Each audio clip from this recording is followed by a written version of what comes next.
সব নবীকে আল্লাহ একটা করে দোয়া দিয়েছেন, নবী দোয়া করলেই কবুল। সব নবীরা ওই দোয়া করে ফেলেছে দুনিয়াতে। বিশ্বনবী বলেন আমি করি নাই, আমি দুনিয়ার বুকে কঠিন বিপদে পড়েও কোনোদিন করি নাই। আমি আমার স্পেশাল দোয়াটা কিয়ামতের দিন আমার গুনাহগার উম্মতকে সুপারিশের জন্য রেখে দিয়েছি। আজকে আমি তোমার দরবারে দাঁড়িয়ে কিয়ামতের দিন ওই দোয়াটা করছি, আল্লাহ আমার যে উম্মতের হৃদয়ে যাররা পরিমাণ ঈমান আছে, আমার একটা উম্মতকেও তুমি জাহান্নামে ঢুকাতে পারবা না। বিশ্বনবী একবার ছাগলের রান খাচ্ছিলেন, খেতে খেতে বিশ্বনবী বলেন আনা সাইয়্যিদুন নাসি ইয়াউমাল কিয়ামা, আমি কিয়ামতের দিন সর্বশ্রেষ্ঠ হব, মানুষের মধ্যে সর্বশ্রেষ্ঠ সেরা আমি বিশ্বনবী। আলহামদুলিল্লাহ পড়েন। বিশ্বনবী বলেন সেদিনটা বড্ড ভয়ঙ্কর, সেদিন কেউ কারো কোনো উপকারে আসবে না, বন্ধু বন্ধুর কাজে আসবে না, স্ত্রী স্বামীর উপকারে আসবে না, স্বামী স্ত্রীর উপকারে আসবে না, পীর সাহেব মুরিদরে বাঁচাতে পারবে না, মুরিদ পীর সাহেবরে বাঁচাতে পারবে না, নেতা কর্মীর পরিচয় দিবে না, কর্মী নেতার পরিচয় দিবে না, ভাই বোনকে চিনবে না, বোন ভাইকে চিনবে না, বাবা তার সন্তানকে চিনবে না, মেয়েকে দেখে মা দৌড়ে দৌড়ে পালাবে। বড্ড ভয়ঙ্কর দিন। বিশ্বনবী বলবেন জমিনটা এখনকার মতো থাকবে না, পুরো জমিনটা সমান হয়ে যাবে ফ্ল্যাট। এখন তো গোল, তখন ফ্ল্যাট। সবাই এক জমিনের উপরে দাঁড়াবে, সূর্যটা মাথার কাছে চলে আসবে, সূর্যের গরমে মানুষের মাথার মগজ গলে গলে কানের ছিদ্র নাকের ছিদ্র দিয়ে বেয়ে বেয়ে পড়বে। সবাই হয়রান পেরেশান ক্লান্ত শ্রান্ত। মানুষগুলো বলবে বাঁচার কোনো উপায় নাই। 50,000 বছর মানুষ এরকম দৌড়াবে, চিৎকার করবে, কাঁদবে, বাঁচার কোনো উপায় নাই। সবাই বলবে আহ, আল্লাহ যদি বিচারটা শুরু করতো, যা হবার হবে, আগে বিচার শুরু করুন। বিচারই শুরু হয় না, বিচার শুরু হইতেই 50,000 বছর। আল্লাহ, 50,000 বছর, 5,000, 15,000 না, 50,000 বছর এরকম যাবে। মানুষগুলো কাঁদতে কাঁদতে বলবে চলো আমরা আদম আলাইহিস সালামের কাছে যাই, যেন আল্লাহর যে সুপারিশ করে, আল্লাহ আপনি বিচার শুরু করেন। কিয়ামতের ময়দানে সবাই মিলে সাইয়েদনা আদম আলাইহিস সালামের কাছে যেয়ে বলবে ইয়া আবাল বাশার ইয়া আউয়ালাল আম্বিয়া, ও আদম নবী আপনি দুনিয়ার বুকে প্রথম নবী, আল্লাহ নিজ হাতে আপনারে 60 হাত লম্বা করে বানিয়েছেন, আপনার সম্মানে ফেরেশতাদেরকে সেজদা দিতে বলেছেন, দুনিয়ার প্রথম নবী প্রথম মানুষ আপনি, আপনি আল্লাহর যে সুপারিশ করেন যেন আল্লাহ বিচার শুরু করে। আদম আলাইহিস সালাম বলবেন আমি পারবো না, কারণ আল্লাহ আমাকে একটা নিষিদ্ধ গাছের কাছে যেতে নিষেধ করেছিল, আমি ভুল করে এই গাছের ফল খেয়েছি। নাফসি নাফসি, আজকে আমার কি হবে আমি জানি না, আমি বড় লজ্জিত। আমারে যদি আল্লাহ জিজ্ঞেস করে কেন খাইছিলাম, আমার কোনো উত্তর নাই, তোমারে বাঁচামো কেমনে আমি? নবীরা থার করে কাঁপবে সেদিন। আদম আলাইহিস সালাম বলবেন আমি পারবো না, মাফ করো আমাকে, আমি পারবো না, ওই যে ভুল করে গন্ধম খেয়ে ফেলেছি, নিষিদ্ধ গাছের ফল খেয়ে ফেলেছে, আমি বড় লজ্জিত অনুতপ্ত, আমি পারবো না। আজকে আল্লাহ এত রাগান্বিত হয়েছে, আগে কখনো আল্লাহ এত রাগান্বিত হয় নাই, ভবিষ্যতেও আল্লাহ কখনো এত রাগান্বিত হবে না। আমি পারবো না, এক কাজ করো, তোমরা নূহ আলাইহিস সালামের কাছে যাও। কোন নবী? লোকেরা এবার পাগলের মতো দৌড়াতে দৌড়াতে আল্লাহর নবী নূহ আলাইহিস সালামের কাছে যেয়ে বলবে ইয়া নবী আল্লাহ নূহ আনতা আউয়ালুর রাসূলি ফিল আরদ, আপনি জমিনে প্রথম রাসূল। আদম আলাইহিস সালাম নবী ছিলেন, রাসূল ছিলেন না, এই দুনিয়ার বুকে প্রথম রাসূল ছিলেন আল্লাহর নবী নূহ আলাইহিস সালাম। সবাই বলবে ও নবী আল্লাহ নূহ, রাসূল আল্লাহ নূহ, আল্লাহ আপনাকে আবদান শাকুরা, শুকর গুজার বান্দা বলে কোরআনে বলেছে। কোরআনে নূহ আলাইহিস সালামের নামেও সূরা আছে না নাই? আপনি আল্লাহর প্রিয় বান্দা, প্রিয় রাসূল। দেখেন আমাদের কি দশা, ঘামতে ঘামতে শেষ, জমিনটা তামার জমিন, সূর্যটা মাথার কাছে, কি করবো আর পারি না, ঘামতে ঘামতে আর কত ঘামবো, কত দাঁড়িয়ে থাকবো। আল্লাহরে যে বলেন বিচার যেন শুরু করে। নূহ আলাইহিস সালাম বলবেন আমিও পারবো না, আমিও পারবো না, আমি আমার ছেলের জন্য এক কথা বলে ভুল করে ফেলছি। যখন মহাপ্লাবন হবে আমি বললাম আল্লাহ আমার কলিজার টুকরা সন্তান রে বাঁচান। আল্লাহ বললেন ও নূহ, সে তোমার সন্তান না, কারণ সে ঈমান আনে নাই, সে পাহাড়ের উপর দাঁড়িয়েছে, দেখি কেমনে সে বাঁচে। ওই যে আমি একটা না বুঝে আবদার করেছি, আল্লাহ আমার উপর রেগে গিয়েছিলেন। আজকে আল্লাহ ওই ব্যাপারে যদি আমারে প্রশ্ন করে, আমার কোনো জবাব নাই, আমি পারবো না, মাফ করো। তোমরা সবাই মিলে আল্লাহর খালিল ইব্রাহিম আলাইহিস সালামের কাছে যাও। লোকগুলো পাগলের মতো খুঁজতে আরম্ভ করবে, অযুত লক্ষ নিযুত কোটি মানুষের ভিড়ে আল্লাহর খালিল ইব্রাহিমকে যেয়ে বলবে ইয়া খালিলুল্লাহ, ও আল্লাহর খালিল, আল্লাহ আপনাকে বড্ড ভালোবেসেছেন, আপনি কাবা বানিয়েছেন, আল্লাহ আপনাকে বড্ড পছন্দ করেন।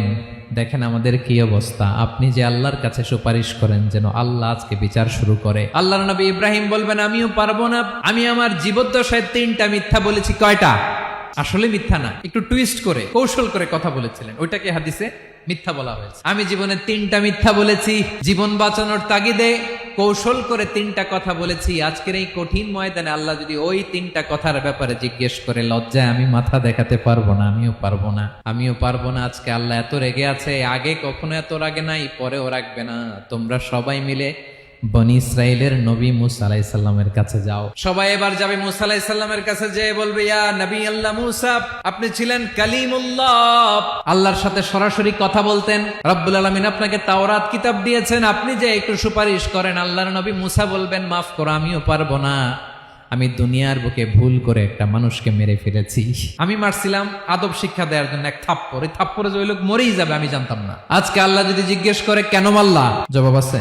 ওই লজ্জায় আমি অনুতপ্ত, আমি পারবো না, আমার এই কথা বলো না। আজকে আল্লাহ বড্ড রেগে আছে, আমি পারবো না। তোমরা আল্লাহর নবী ঈসা আলাইহিস সালামের কাছে যাও। কিয়ামতের ময়দানে মানুষগুলো পাগল পাড়া হয়ে আল্লাহর নবী ঈসা আলাইহিস সালামের কাছে যাবে, যে বলবে, নবী ঈসা আপনি রূহুল্লাহ, বাবা ছাড়া আল্লাহ আপনাকে বানিয়েছেন, ইনজিল কিতাব দিয়েছেন, মৃত মানুষকে আপনি জীবিত করতে পারতেন। আজকের এই কঠিন বিপদের দিনে আপনি আমাদের সাহায্য করেন। আল্লাহর কাছে যে বলেন যেন বিচার শুরু করে। ঈসা আলাইহিস সালাম বলবেন, আমিও পারবো না। ইন্নী উবিদতু মিন দুনিল্লাহ, আমার উম্মত খ্রিস্টানেরা আল্লাহরে বাদ দিয়ে আমি ঈসার ইবাদত করেছে। আমার মা ম্যারি আর আমাকে ডাকতো জেসাস ক্রাইস্ট, আমার ইবাদত করেছে। যদিও আমি আমার ইবাদত করতে বলি না, ঈসা আলাইহিস সালামও ইবাদত করতে বলেছেন একজনের, তিনি কে? আল্লাহর নবী ঈসা আলাইহিস সালাম বলবেন, আমিও পারবো না। আজকে আল্লাহ অনেক রেগে আছে, আমি পারবো না। তবে একটা পরামর্শ দিতে পারি, একটা সাজেশন দিতে পারি। আজকের দিনে এই কঠিন মুসিবতের কালে, এই কঠিন সময়ে কেউ আল্লাহর দরবারে দাঁড়িয়ে একটা টু শব্দ করার ক্ষমতা কারো নাই, একমাত্র আখিরি জামানার পয়গাম্বর বিশ্বনবী মুহাম্মাদুর রাসূলুল্লাহ ছাড়া। মানুষগুলো এবার আগুনের মধ্যে পানি দিলে যেমনি আগুন নিভে যায়, দাউ দাউ করা হৃদয়ে জ্বলন্ত আগুন তাদের ঠান্ডা হবে। কিয়ামতের ময়দানে ওই বিভীষিকাময় সময়ে মুসিবতের কালে মানুষগুলো পাগল হয়ে বিশ্বনবীকে খুঁজতে আরম্ভ করবে। সবাই মিলে বিশ্বনবীর কাছে যেয়ে বলবে, ইয়া রাহমাতাল লিল আলামিন, ইয়া খাতামান নবীন, রাহমাতাল লিল আলামিন। দেখেন আমাদের কি অবস্থা, কি কঠিন বিপদে আমরা আছি, দাঁড়াতে পারি না, সূর্যের আলোতে ঘেমে হয়রান। আজকে কেউ সুপারিশ করতে পারবে না। সব নবীরা অপারগতা স্বীকার করেছে, তারা বলেছে আপনি ছাড়া কেউ নাকি আল্লাহর সামনে দাঁড়াতে পারবেন না, আপনি একটু সুপারিশ করেন। বিশ্বনবী বলবেন, আসো আসো, আজকের দিনে আমি ছাড়া আল্লাহর সামনে কেউ দাঁড়াতে পারবে না। বিশ্বনবী মাকামে মাহমুদে যে আল্লাহু আকবার বলে সিজদায় লুটিয়ে পড়বেন।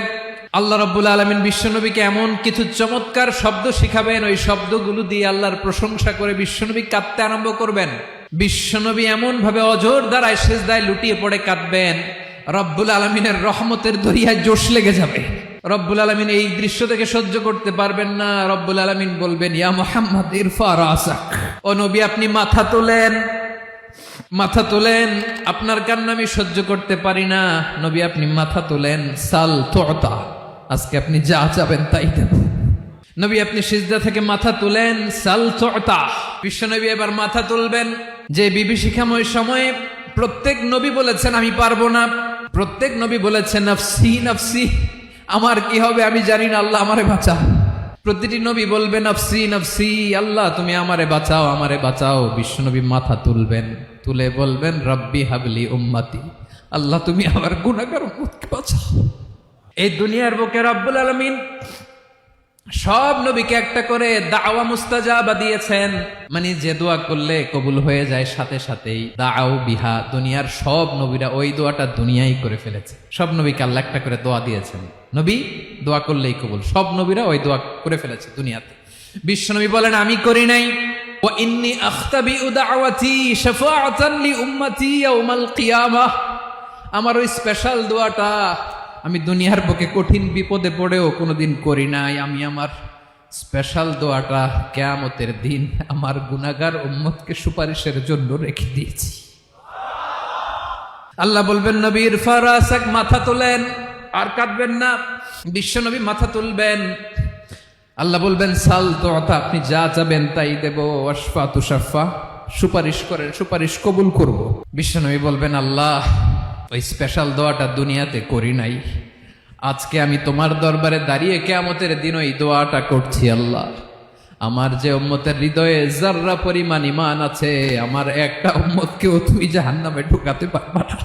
বিশ্বনবী পাগলের মতো একবার হাউজে কাউসারে যাবেন, একবার সিরাতে যাবেন, একবার পুলসিরাতের দিকে, একবার হাউজে কাউসারের দিকে পাগলের মতো দৌড়াতে থাকবেন, তার কোন গুনাহগার উম্মত যাতে জাহান্নামে ঢুকে না যায়। সেদিন কেউ সুপারিশ করতে পারবে না বিশ্বনবী ছাড়া। এজন্য 5 নম্বর আল্লাহ বললেন, মান যাল্লাযী ইয়াশফাউ ইনদাহু ইল্লা বিইযনিহি। কার সাহস আছে, কার এত বড় বুকের পাটা কিয়ামতের কঠিন দিন আল্লাহর সামনে দাঁড়িয়ে সুপারিশ করবে? কারো ক্ষমতা নেই, কারো ক্ষমতা নাই। বিশ্বনবী সেদিন সিজদায় পড়ে উম্মতের জন্য কাঁদবেন, সবাই কাঁদবে, নফসি নফসি, আল্লাহ আমারে বাঁচাও, আল্লাহ আমারে বাঁচাও। বিশ্বনবী বলবেন, উম্মতি উম্মতি। বিশ্বনবী আমার জন্য কাঁদবেন, আপনার জন্য কাঁদবেন, আমাদের জন্য সেদিন কেঁদে কেঁদে জাহান্নামের দরজায় দাঁড়িয়ে আমাদেরকে টেনে টেনে জান্নাতে ঢুকাবেন। এজন্য এই বিশ্বনবীর ভালোবাসা যেন আমাদের হৃদয়ে ভরপুর থাকে। আমার ভাইয়েরা, প্রতি শুক্রবার বিশ্বনবীর উপরে বেশি বেশি যেন আমরা দুরূদ পড়ি। আমরা যখন বিশ্বনবীর সালাম দেই, দুরূদ পড়ি, একদল স্পেশাল ফেরেশতা আছে যারা বিশ্বনবীর দুরূদটা নিয়ে সরাসরি বিশ্বনবীর রওজায় যায়, যে বলে অমুকের বেটা অমুক আপনারে সালাম দিয়েছে। বিশ্বনবী নিজ কবরের থেকে নিজেই সালামের উত্তর দেয়। বিশ্বনবীর ভালোবাসা যেন আমাদের হৃদয়ে থাকে, বিশ্বনবীর সুন্নাহ দিয়ে যেন আমাদের জীবনটাকে সাজাই। পারা যাবে ইনশাআল্লাহ। বিশ্বনবীর ভালোবাসা ছাড়া কেউ জান্নাতে ঢুকতে পারবে? বিশ্বনবীর পক্ষে আমরা বলবো, বিশ্বনবীর পক্ষে আমরা লিখবো, বিশ্বনবীর জন্য আমরা আমাদের কলিজার রক্ত বিলিয়ে দিব, ঠিক কিনা বলেন? সেদিন বিশ্বনবী ছাড়া কেউ সুপারিশ করতে পারবে না। 5 নম্বর আল্লাহ বললেন, মান যাল্লাযী ইয়াশফাউ ইনদাহু ইল্লা বিইযনি। কে আছে সুপারিশ করবে আল্লাহর সামনে? আর আপনি আপনার বাবার দরবারে যে সেজদা দেন, হ্যাঁ?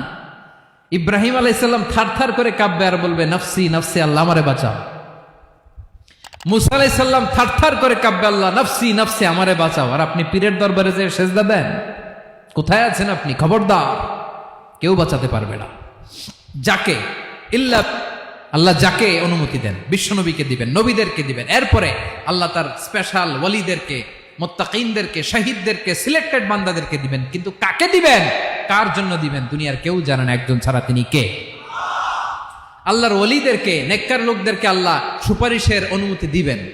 কিন্তু আপনি যারে মানেন, যার পায়ে সেজদায় লুটিয়ে পড়ে থাকেন, তারে যে আল্লাহ দিবেন, এটার কোনো গ্যারান্টি আছে? কথা বলেন। এজন্য জপতে হবে একজনের নাম, আওয়াজ করে বলুন, তিনি কে?